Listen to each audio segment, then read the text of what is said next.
하나님 말씀 함께 보겠습니다. 신명기 21장 18절에서 23절입니다. 신명기 21장 18절에서 23절입니다. 구약성경 295면 신명기 21장 18절로 23절까지의 말씀을 교독하겠습니다. 사람에게 완악하고 패역한 아들이 있어 그의 아버지의 말이나 그 어머니의 말을 순종하지 아니하고 부모가 징계하여도 순종하지 아니하거든.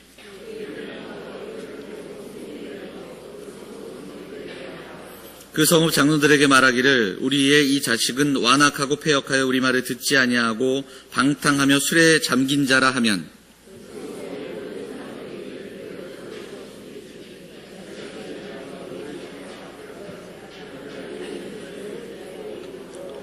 사람이 만일 죽을 죄를 범함으로 네가 그를 죽여 나무 위에 달거든 시체를 나무 위에 밤새도록 두지 말고 그날에 장사하여 네 하나님 여호와께서 내게 기업으로 주시는 땅을 더럽히지 말라. 나무에 달린 자는 하나님께 저주를 받았음이니라. 아멘. 호산나 찬양대 찬양하시겠습니다.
귀한 찬양 감사드립니다. 특별히 우리 찬양대에서 준비하고 있는 칸타타가 25일 날이 있는데 우리 성도들 25일에는 다 나오셔서 우리 찬양대가 오랫동안 준비한 칸타타 또 듣고 함께 하나님 앞에 그 영광 돌리는 귀한 시간이 되었으면 좋겠습니다. 참고로 청지기전서 이렇게 받았는데 제가 개인적으로 우리 성가대의 우리 남자분들이 한 5분 정도만 더 신청하시면 좋겠다 하는 작은 소망이 있습니다. 네? 네? 네. 너무 큰 소망이라고요? 네, 우리 앉으셔서 같이 연습하고 또 하나님 앞에 찬양으로 영광 돌릴 수 있으면 좋겠습니다. 오늘도 주 앞에 나온 사랑하는 성도들 환영하고요. 또 우리 함께 예배하는 가운데 주신 은혜 얻어서 힘과 용기를 얻는 귀한 시간이 될 수 있기를 바랍니다. 우리 양옆에 계신 분들, 앞에 계신 분들, 오늘은 메리 크리스마스로 인사할까요? 메리 크리스마스. 네. 네.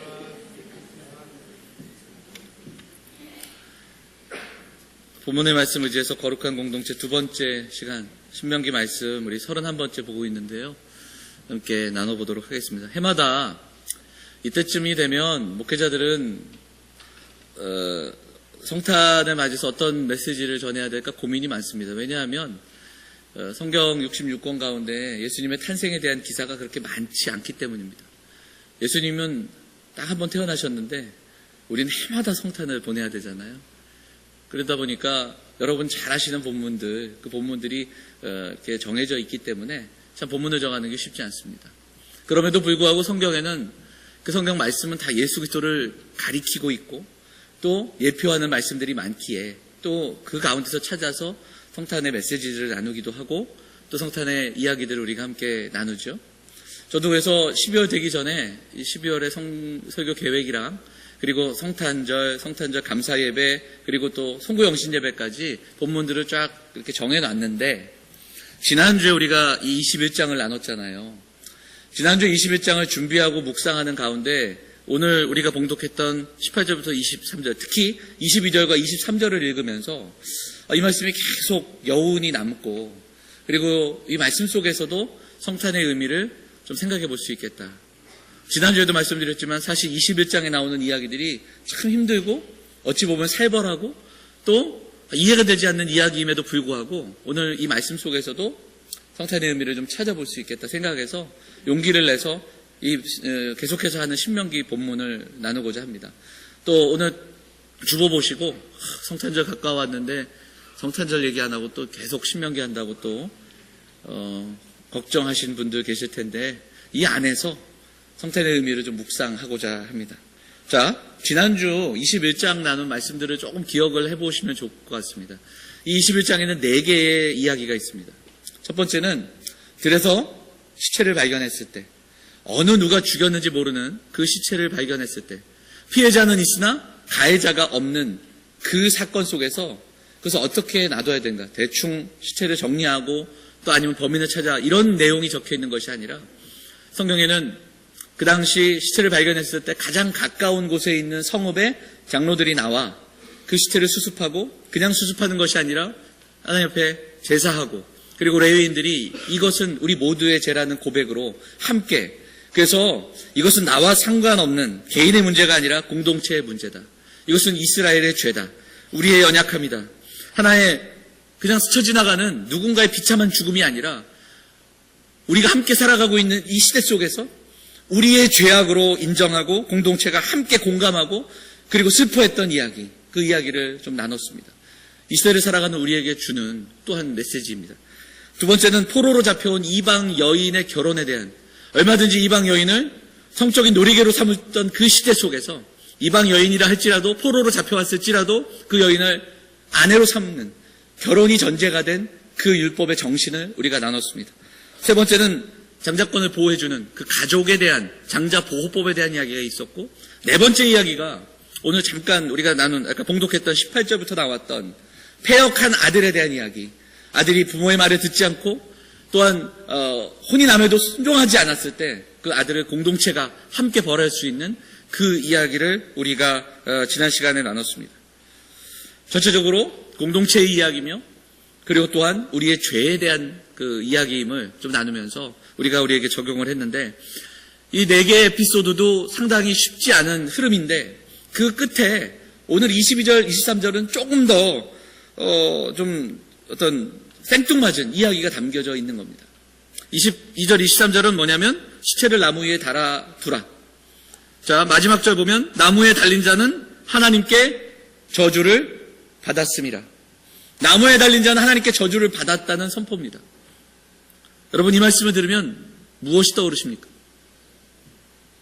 뭐라고요? 십자가가 떠오르죠. 역시 우리 영암의 성도들은 대단합니다. 그렇습니다. 우리는 이미 이 말씀을 듣는데 나무에 달린 자는 저주를 받았습니다. 이 말씀을 듣고 십자가를 묵상할 수 있는 거예요. 울컥하는 겁니다. 그런데 여러분 성경이 고대 당시에 이 신명기가 쓰여졌을 때 과연 이 말씀은 십자가를 염두에 두고 쓰인 말씀인가? 정말 이 말씀, 이 본문에서 십자가가 향하고 있는가? 좀 우리는 그것을 좀 더 심도 있게 묵상을 해야 됩니다. 무슨 말씀이냐면 이 본문의 말씀 자체는 십자가에 대해서 이야기할 수가 없는 거예요.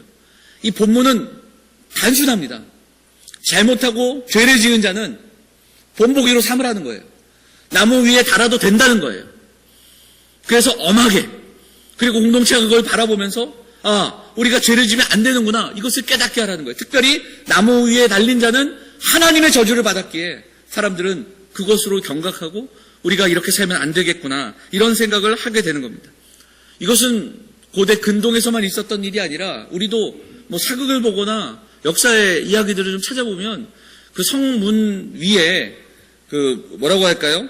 좀 그 역도들이라고 할까요? 대역 죄인들을 달아두었던 그런 장면들을 사극에서 보시지 않습니까?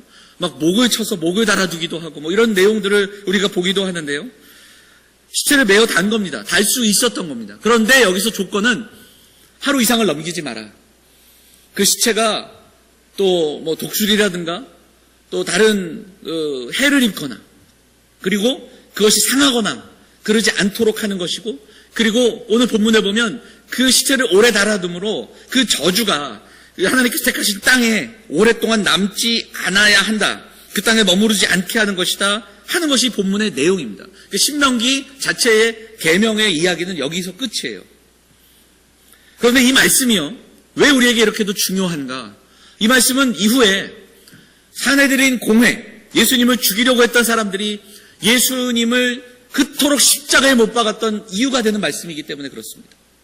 무슨 말씀이냐면, 또 세월이 흘러서 사도 바울이 바울이 되기 전에 사울로 살아갈 때 그토록 예수 믿는 자들을 죽이려고 했던 이유도 바로 이 말씀이 기인하고 있기 때문에 그렇습니다.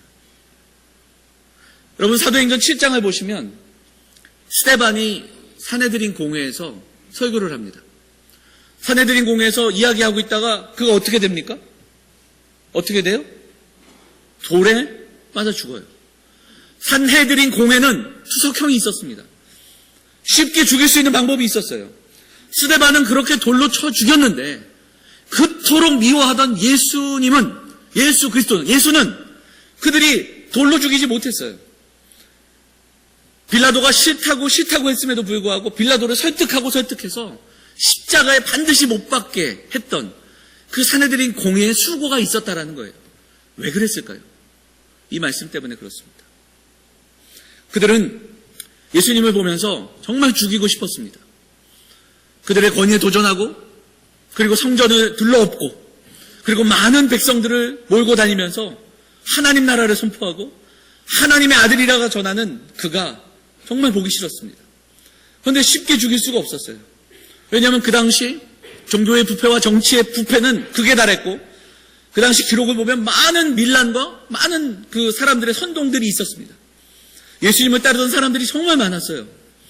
예수님이 광야에서 5,000명을 먹이시기도 하고 병자를 고치시기도 하고, 예수님을 돌로 쳐 죽였다 하면 그 후유증을 걱정할 수밖에 없었던 겁니다. 그런데 그들이 전전긍긍하며 저 예수를 어떻게 죽여야 할까 할 때, 그때 이 말씀이 기름을 찾아낸 겁니다. 나무에 달린 자는 하나님께 저주를 받았습니다. 그렇습니다. 그래서 그들은 그 당시에 로마에서 행하던 아주 나무에 달린 것과 유사하던 십자가에 예수 그리스도를 못 박기로 작정한 겁니다. 많은 사람들이 물었죠. 저가 왜 하나님의 저주를 받겠습니까?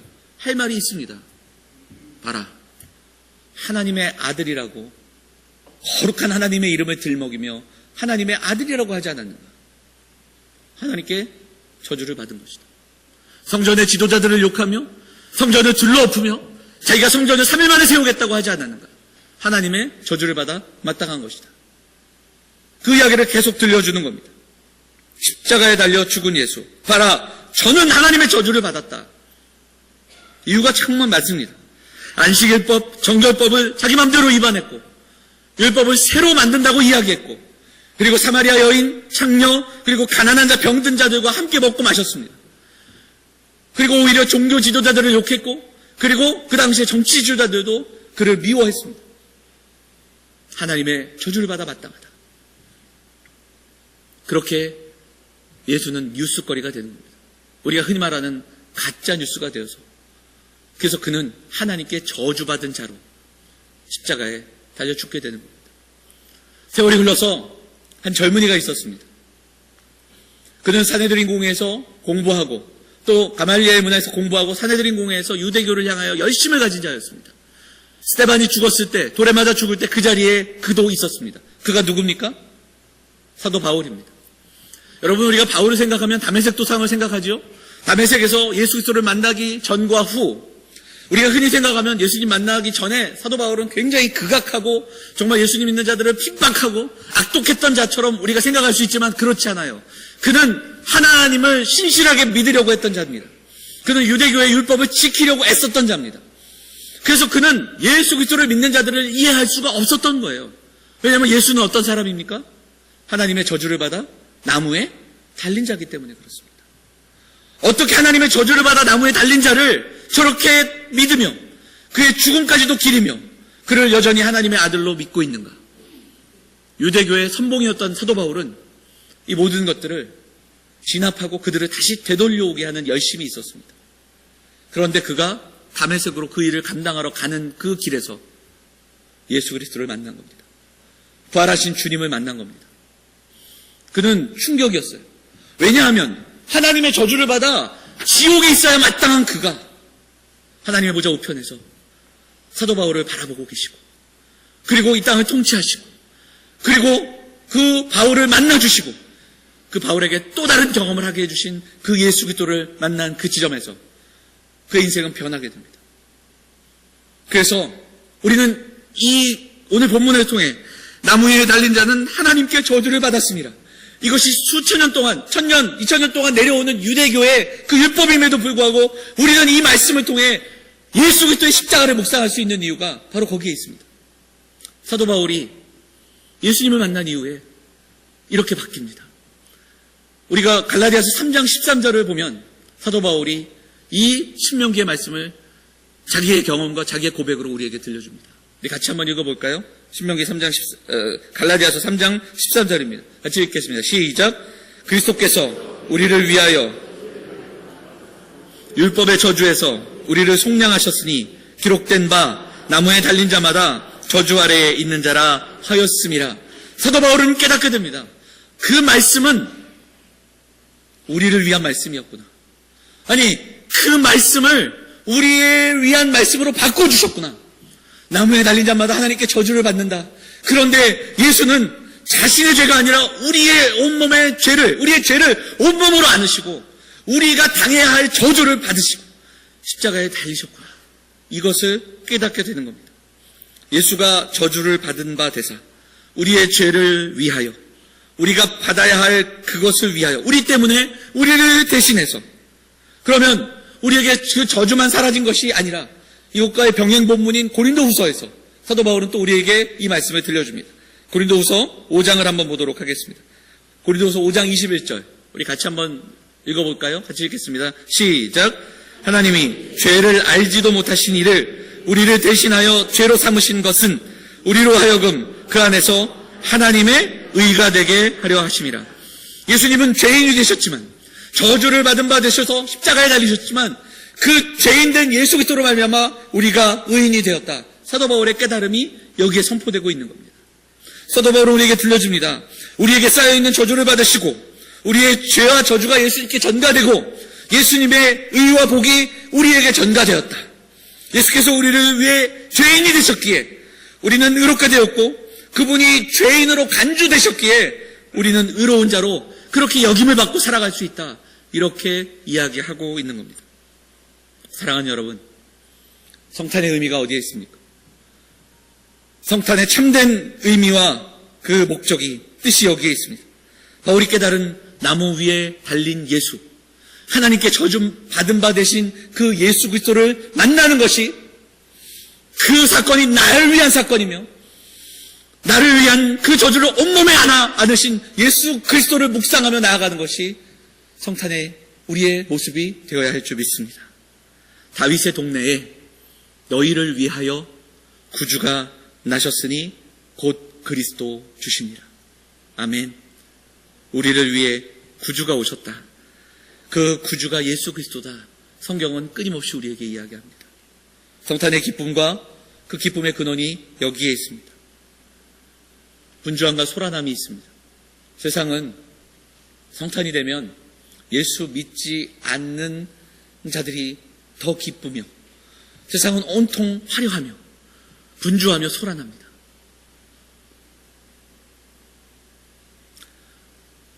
우리가 성탄을 감사하고 기뻐하는 이유는 바로 여기에 있습니다. 성탄절을 성탄절답게 보낼 수 있기를 원합니다. 그 모습은 우리가 정말 좋은 그리스도인들이 되는 겁니다. 참된 그리스도인이 되는 겁니다. 바울이 경험한 것처럼 예수 그리스도가 나를 위해 이 땅에 오심을 분명히 믿고 변화된 사람으로 이 땅을 살아가는 겁니다. 예수님이 나의 구주이심을 믿고 예수 그리스도가 나의 죄를 짊어지신 그 나의 주인이심을 믿고 그 주님을 바라보며 성탄의 예배로 나아가는 사랑하는 우리 성도들이 되어야 할 줄 믿습니다. 이 본문을 22절과 23절 이렇게 묵상하면서 참 하나님의 사랑에 대한 묵상을 하게 됩니다. 그러다가 지난주에 나눈 18절 말씀을 다시 보게 됐어요. 18절 말씀이 무엇입니까? 완악하고 패역한 아들은 부모에게 순종하지 않는 아들을 공동체로 데리고 가서 거기에 고발하는 겁니다. 이 자식은 패역한 자식이다. 그럼 어떻게 되냐? 어떤 벌을 받습니까? 21절 보니까 그 성읍의 모든 자들이 그를 돌로 쳐 죽이냐. 여러분, 이 이야기가 와 닿으십니까? 아들이 말을 안 들었어요. 공동체로 데리고 나가 돌로 죽여요. 이걸 이해하세요? 저는 이해가 되지 않아요. 이해가 참 쉽지 않은 이야기예요. 저도 아이가 둘이 있는데 둘째 놈이 초등학교 4학년이에요. 벌써 놈이라고 하잖아요. 그자는 정말 느낌이 오시죠? 네. 정말 말을 안 듣기 시작해요.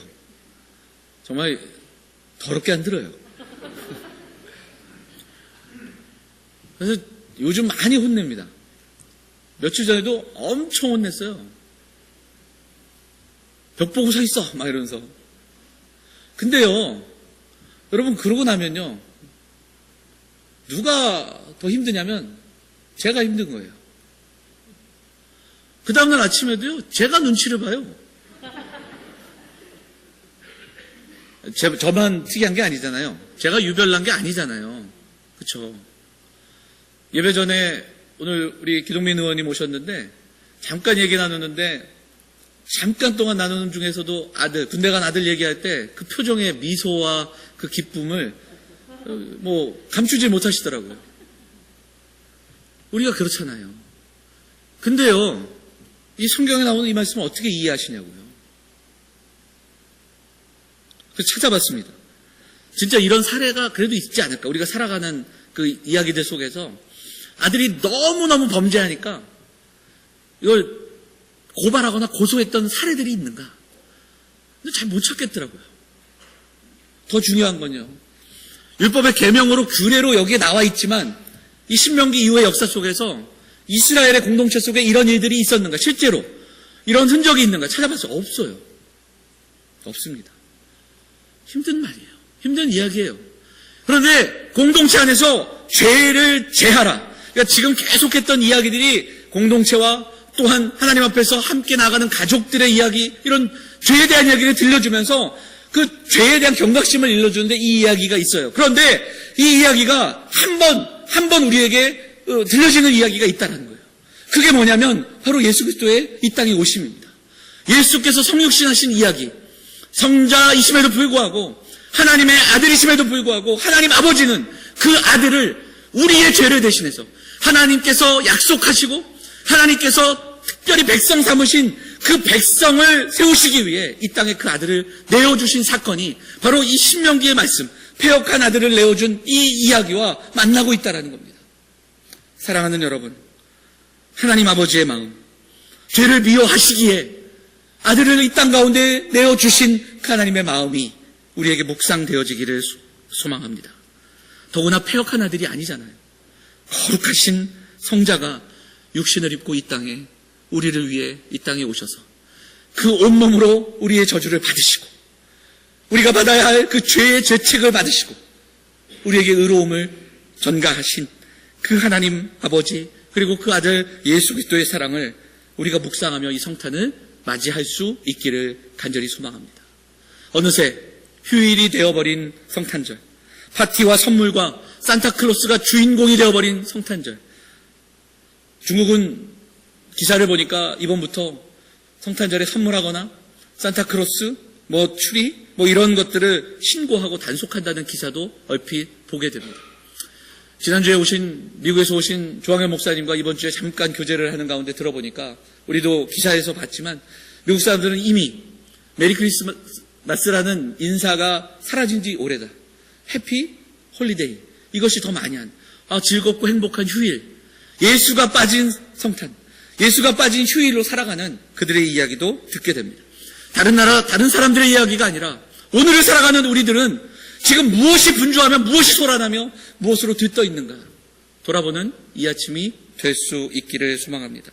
성탄절을 앞둔 오늘 우리 성도들과 함께 이 기쁜 복된 소식이 정말 우리에게 나에게 복된 소식임을 깨닫고 그것을 경험하고 그 아들을 죽기까지 내어주신 하나님의 사랑을 묵상하며 그렇게 예배하는 우리 사랑하는 영험의 성도들이 다 되시기를 주의 이름으로 축원을 드립니다. 몇 가지로 좀 구체적으로 오늘은 조금 더 구체적으로 적용하고 같이 기도하도록 하겠습니다. 첫째, 인류의 역사가 BC와 AD로 나뉩니다. 주 전과 주 후로 나눕니다. 예수님 오기 전과 예수님 오신 후로 인류의 역사도 나뉩니다. 개인 우리 인생의 그 역사도 분명히 BC와 AD가 있습니다. 사랑하는 성도들에게도 주님 만나기 전과 주님 만난 이유가 분명히 있는 줄 압니다. 우리가 다시 한번 BC와 AD를 기억하고 주님 만났던 그날, 주님을 만나는 그 자리 기억하면서 주님의 사람으로 나를 위해 이 땅에 오신 그 주님의 사랑을 간직한 사람으로 이번 성탄을 맞이하는 사랑하는 성도들 다 되시기를 간절히 소망합니다. 바울을 보면 분명하잖아요. 성경에 나오는 그 말씀, 그 저주가 그냥 있던 이야기가 아니라 나를 위한 말씀이며 오늘 살아가는 내게 주신 말씀이며 나의 죄를 대신하여 이 땅에 오신 예수 그리스도께서 오신 그 사건이라는 것을 분명히 기억하며 성탄의 기쁨은 우리의 기쁨, 우리 가족의 기쁨, 나의 기쁨이 될 수 있는 감격과 감사로 예배할 수 있는 우리 성도들이 되어야 할 것입니다. 우리가 성탄을 기뻐한다는 것은 바로 그 예수님을 기뻐하는 겁니다. 우리가 성탄을 보내고 예배하는 것은 그 예수 그리스도를 믿는 겁니다. 죄는 우리가 지었지만 형벌은 예수 그리스도께서 지시고 형벌은 예수님이 당하셨지만 그 유의감을 우리가 누리게 하신 그 하나님의 십자가의 지혜를 믿으며 기뻐하며 감사하는 성탄절이 되어야 할 줄 믿습니다. 성탄의 아침 그리고 그 기쁜 고백 근본 성탄에 우리가 함께 준비하며 이 고백으로 들뜬 마음이 아니라 기분 좋은 휴일이 아니라 정말 하나님의 사랑을 감격하여 예배하는 이번 성탄절 되기를 바라고 그런 가운데 그렇게 예배하는 가운데 우리들의 삶의 의미와 목적이 다시 한번 묵상되어지는 이번 성탄절이 되기를 부탁을 드립니다. 지난주에 나눈 것처럼 그래서 우리가 이 땅을 살아갈 때 정말 신실한 존재로 좋은 신앙인들로 그냥 이렇게 모여서 우리끼리 이 공동체, 신앙 공동체, 교회 안에서의 우리 좋은 신앙인이 아니라 정말 여러분이 살아가시는 삶의 현장 속에서 좋은 신앙인들로 신실한 존재로 타인을 향한 그 사랑의 존재로 힘들고 어려운 세상이지만 그가 있어 그래도 견뎌낼만 하다 고백 들을 수 있는 그런 신실한 존재로 그렇게 살아가시는 우리 사랑하는 영험의 성도들 되시기를 간절히 부탁을 드립니다. 끝없이 자기를 성취하고 자기의 목적을 이루어가고 또한 쾌락을 추구하는 세상 속에서 하나님을 믿는다면 우리가 제대로 믿어야 하지 않겠습니까? 하나님을 믿는다면 그 하나님의 사랑을 우리가 기억하면서 이번 성탄절 정말 우리가 신실한 존재로 우리의 존재를 통해 하나님의 사랑을 드러내리라. 우리의 존재를 통해 타인에게 그 신실함을 보여주리라. 그 고백이 그 아름다운 존재로 살아가기를 결단하는 사랑하는 성도들 다 되시기를 주의 이름으로 축원을 드립니다. 한 번 더 우리가 또 한 가지 더 기도하기 원하는 것은 지난주 나눴던 21장의 적용과도 같습니다. 지난주에 이야기하면서 우리의 신앙은 나와 하나님과의 일대의 관계로만 끝나지 않는다. 그것은 공동체로, 그리고 공동체를 넘어, 우리의 신앙 공동체를 넘어 우리가 살아가는 삶의 모든 관계 속에서 우리가 그 신실함을 나눠야 한다. 그렇게 말씀드리면서 그 중에 가장 중심은 우리의 가정이 되어야 한다라고 말씀을 드렸습니다. 저는 이번 성탄절에 우리 성도들에게 권면하기를 정말 우리의 가정이 회복되는 그런 성탄절 되시기를 바랍니다. 성탄절 되면 교회가 굉장히 바쁩니다. 행사가 왜 이렇게 많은지, 제가 아는 친구 목사님들 교회, 아는 선배 목사님들 교회들, 우리 교단 교회들 둘러봐도 오늘 저녁, 내일 저녁, 모레 아침, 찬양 페스티벌, 발표회, 찬양 대회 굉장히 많습니다. 제 친한 후배 집사가 저한테 얘기합니다. 이거 도대체 왜 해야 하느냐? 그래서 니네 담임 목사한테 물어봐라. 제가 그렇게 했어요. 오히려 또 우리는 너무 없으니까 또 왜 우리는 이렇게 안 하냐고 얘기하시는 분들도 있습니다. 올해는 특별히 또 주일 오후에, 작년에는 주일 오후에 했었는데 칸타타를 우리가 성탄절 날로 옮겨서 25일 날 하니까 참 오늘 이렇게 좀 허전한 것 같기도 하고 그래요. 하지만 성탄의 의미는 어떤 행사와 보여지는 데 있는 것이 아니라 우리의 예배 가운데 있는 줄 믿습니다. 특별히 오늘과 내일 우리에게 주어진 시간들을 사랑하는 자녀들과 사랑하는 가족들에게 내어주시고 함께 주님의 오심을 기뻐하고 우리 가정을 주님의 가정으로 불러주신 은혜에 감사의 마음을 담아 그렇게 성탄을 준비하는 우리 성도들이 되어주시기를 부탁드립니다. 모임도 많고 부르는 데도 많고 가야 할 때도 많겠지만 우리 가정에 회복이 있는, 가정에 사랑을 나누고 우리 가정이 정말 은혜 가운데 함께 기뻐하는 그런 시간들이 되시기를 바랍니다. 그리고 그 마음을 담아서 성탄절 아침에 함께 온 가족이 나와 그 예수님을 예배하고 함께 기뻐하기를 원합니다. 평소에 함께하지 않았던 우리 남편분들, 또 아내분들, 자녀분들 잘 권면하셔서 성탄절은 예배하는 날, 하나님께, 그리고 우리 주님 앞에 예배하는 날로 삼아 온 가족이 함께 나와 예배하고 기뻐하는 그런 시간들이 되기를 바랍니다. 그것이 우리에게 주어진 성탄의 목적이고 이유고 우리가 마땅히 행해야 할 성탄의 모습인 줄 믿습니다. 사랑하는 여러분, 우리를 향한 죄의 사슬과 저주를 담당하신 주님, 나무에 달린 자는 저주를 받았습니다. 이 말씀이 사도 바울에게 다시금 해석되어 오늘을 살아가는 우리에게 그 예수가 우리의 죄를 담당하셨다라는 이 선포의 말씀으로 바뀌었듯이 우리 사랑하는 성도들에게 근본 성탄절이 BC와 AD를 경험하고 다시 한번 우리를 찾아오신 주님을 다시 한번 만나고 그 주님의 사랑을 깊이 묵상하는 성탄절이 되기를 간절히 소망합니다. 사랑하는 여러분, 죄 없는 아들을 죄인으로 넘기신 하나님의 은혜, 그래서 십자가는 사랑입니다. 십자가는 우리에게 그 사랑을 증명하셨고 그 사랑을 깨닫게 하셨고 우리에게 사랑이 되라고 말씀하고 있습니다. 말씀을 마치며 요한일서의 말씀을 읽고 우리가 같이 기도하도록 하겠습니다. 요한일서 우리 말씀을 보도록 하겠습니다. 4장 10절인데요. 우리 같이 읽도록 하겠습니다. 같이 읽어볼까요? 시작. 사랑은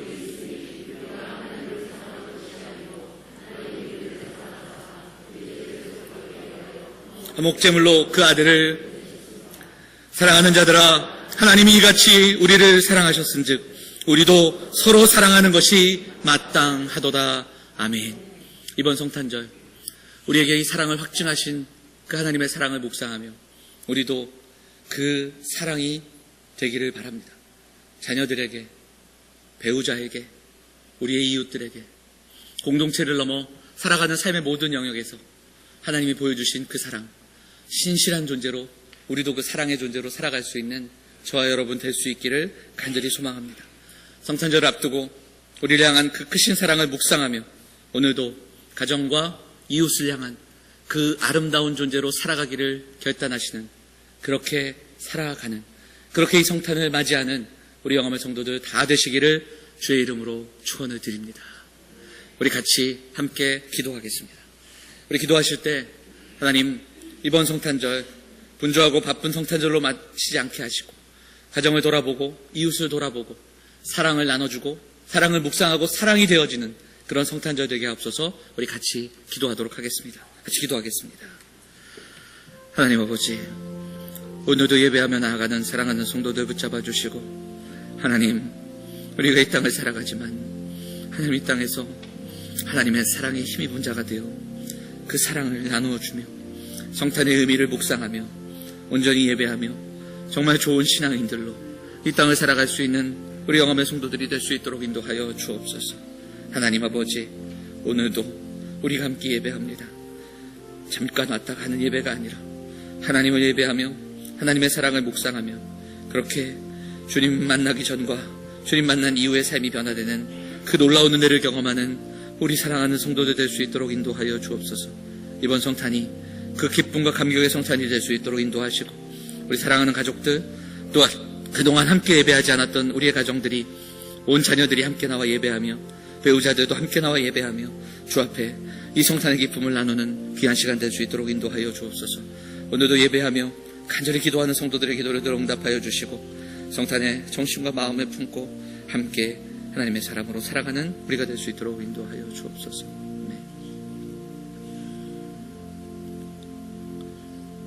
사랑과 은혜가 풍성하신 하나님, 오늘도 우리의 발걸음을 인도하여 주시니 감사드립니다. 하나님, 성탄의 기쁨과 감사가 온전히 우리의 가슴에 새겨지게 하시고 성탄의 기쁨과 감사를 깊이 묵상하며 나를 위해 이 땅에 오신 주님, 그 주님의 사랑을 닮아가는 우리 사랑하는 성도들이 될 수 있도록 인도하여 주시옵소서. 그 기쁨과 그 감격을 감당할 수 없어 증거하게 하시고, 특별히 우리가 살아가는 삶의 자리에서 신실한 존재로 이 땅 가운데 힘들고 지쳐있는 자들을 향하여 신실함으로 대하고 사랑하며 사랑이 되어주는 아름다운 인생들이 될 수 있도록 하나님 인도하여 주시옵소서. 우리의 가정이 회복되는 성탄이 되기를 원합니다. 무너져 있는 우리의 마음들이 회복되는 성탄이 되기를 원합니다. 육신의 연약함들도 회복되는 은혜를 허락하여 주시고 사랑하는 가정이 화목함으로 함께 예배하며 함께 영광 돌리는 성탄절이 될 수 있도록 은혜를 허락하여 주옵소서. 오늘도 육신의 연약함으로 함께하지 못한 환우들, 또 여러 가지 모양으로 함께하지 못한 가정들, 또 멀리가 있는 우리 성도들, 군에 있는 우리의 자녀들, 힘들고 아픈 마음을 가지고 나온 성도들 다 기억하여 주셔서 예배할 때 우리에게 주시는 힘과 용기를 얻어 돌아가는 귀한 시간이 될 수 있도록 하나님 인도하여 주옵소서. 드려진 예물과 우리의 마음을 들여 예배하는 우리 사랑하는 성도들의 예배를 받아 응답하여 주시고, 오늘도 드려진 예물을 우리가 하나님 은혜 가운데 가난한 자와 병든 자들, 또 주께서 원하시는 아름다운 그 일들을 위하여 귀하게 쓰임받는 예물들이 다 될 수 있도록 하나님 인도하여 주시옵소서.